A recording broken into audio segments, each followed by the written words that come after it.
Channel start किया है, इसको लाइक एंड सब्सक्राइब जरूर कीजिएगा। हम आपको इस पर कहानियाँ दिखाते रहते हैं, देखना मत भूलिएगा।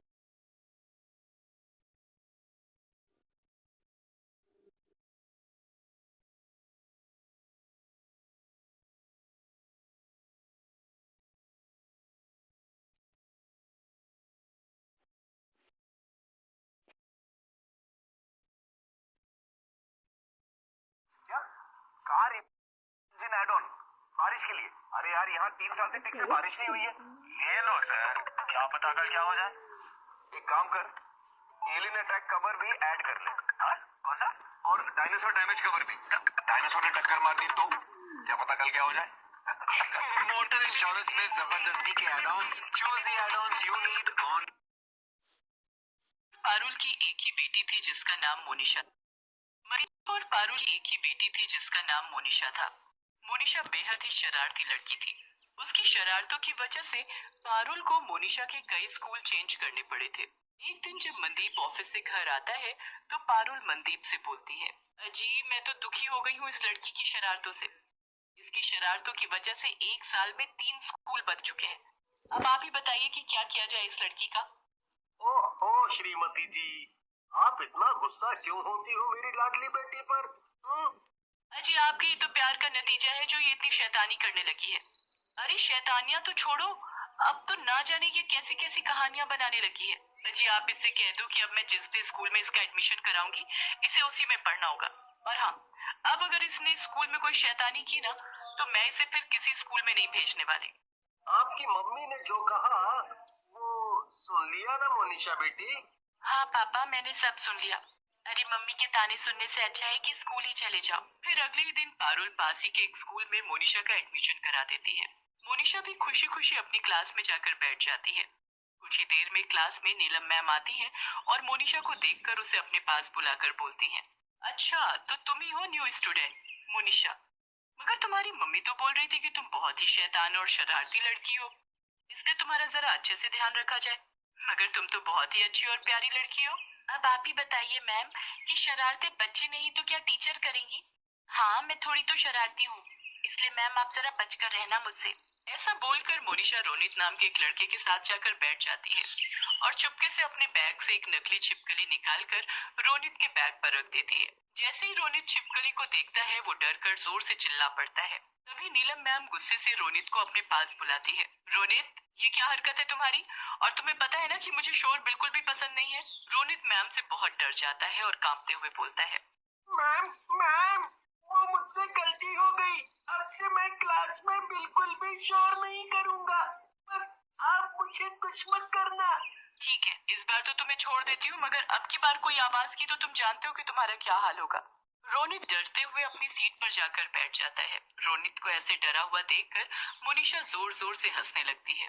मोनिशा को ऐसे जोर से हंसता देखकर नीलम मैम को बहुत गुस्सा आता है और वो गुस्से से चिल्लाते हुए बोलती है, मैंने कहा था ना कि मुझे मेरी क्लास में शोर बिल्कुल पसंद नहीं है। ऐसे बोलकर नीलम मैम गुस्से से पूरी लाल हो जाती है। कुछ ही देर में नीलम मैम एक चुड़ैल के रूप में बदल जाती है।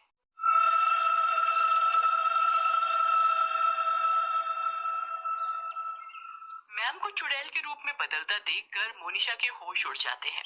अब तो तू गई काम से, क्योंकि मेरी क्लास में शोर करने की या शैतानी करने की किसी को भी इजाजत नहीं।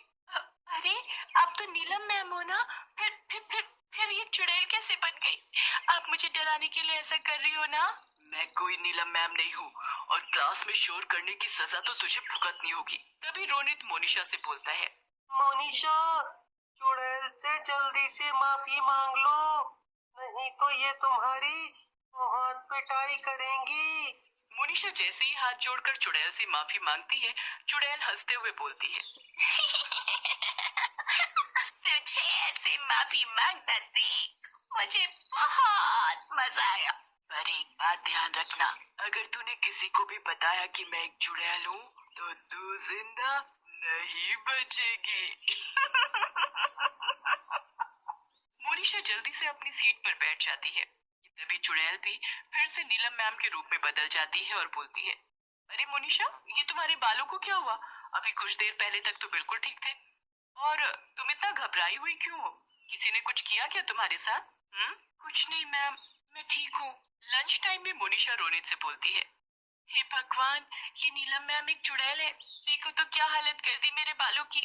अरे जरा धीरे बोलो, कहीं नीलम मैम ने सुन लिया तो आफत हो जाएगी।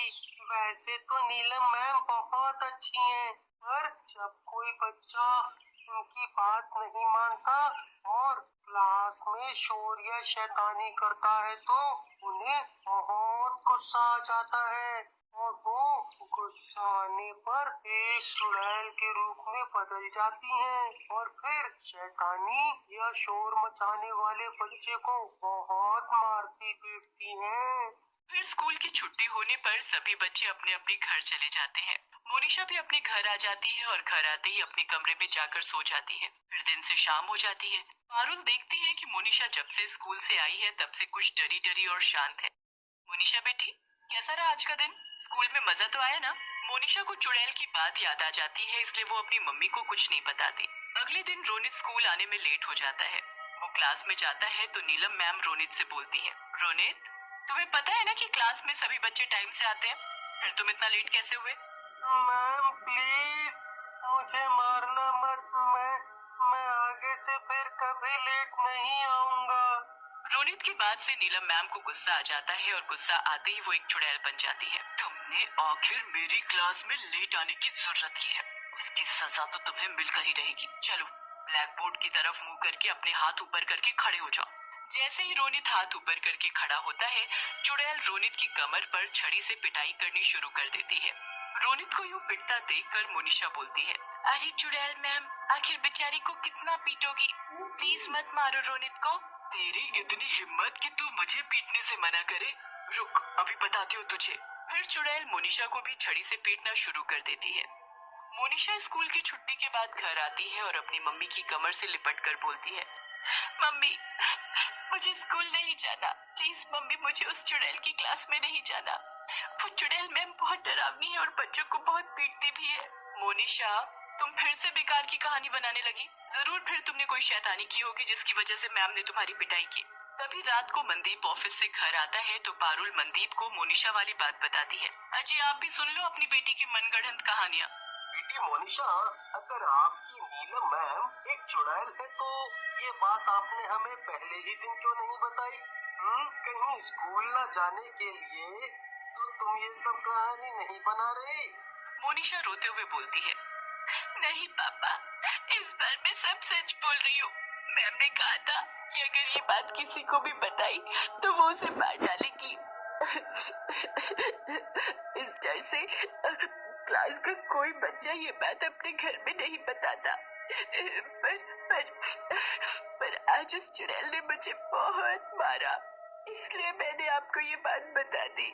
अगले ही दिन मनदीप और पारुल स्कूल जाकर प्रिंसिपल को चुड़ैल वाली सारी बात बताते हैं। कुछ समय पहले एक स्टूडेंट ने भी मुझे नीलम मैम के चुड़ैल बनने की बात कही थी, पर 2 दिन बाद ही कार एक्सीडेंट में उसकी मौत हो गई। फिर उसके बाद कभी चुड़ैल वाली बात पर मेरा ध्यान ही नहीं गया। सर, इसका मतलब मेरी बेटी झूठ नहीं बोल रही थी। इससे पहले वो चुड़ैल मेरी बेटी को भी मार डाले। हमें कुछ करना होगा।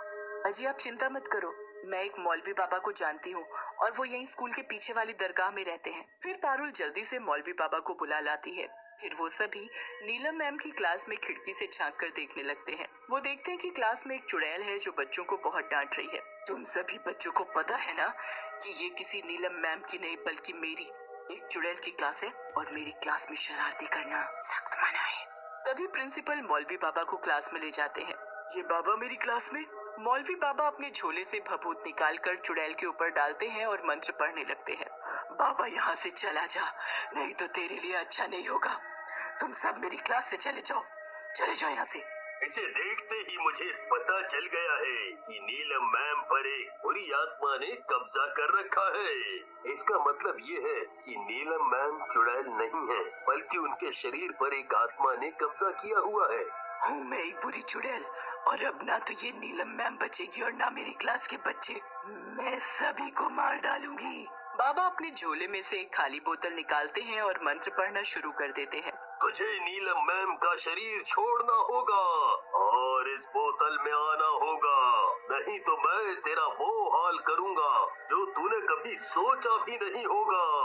चुड़ैल गुस्से में आ जाती है और मोनिशा का गला पकड़ लेती है। बाबा मंत्र पढ़ना बंद नहीं करते। मंत्रों की आवाज से चुड़ैल की शक्ति कम होने लगती है और वो नीलम मैम के शरीर को छोड़कर बोतल के अंदर चली जाती है। मौलवी बाबा जल्दी से बोतल को बंद कर देते हैं। नीलम मैम को चुड़ैल से मुक्ति मिल जाती है। मोनिशा बेटी, आज तुम्हारी वजह से ही मुझे इस चुड़ैल से छुटकारा मिला है। अपने मरने के डर से मैं चुड़ैल वाली बात कभी किसी को नहीं बता पाई, पर तुमने ये बात बताकर मुझ पर बहुत बड़ा एहसान किया है। फिर सभी मौलवी बाबा का धन्यवाद करते हैं और मौलवी बाबा बोतल में बंद चुड़ैल को अपने साथ ले जाते हैं।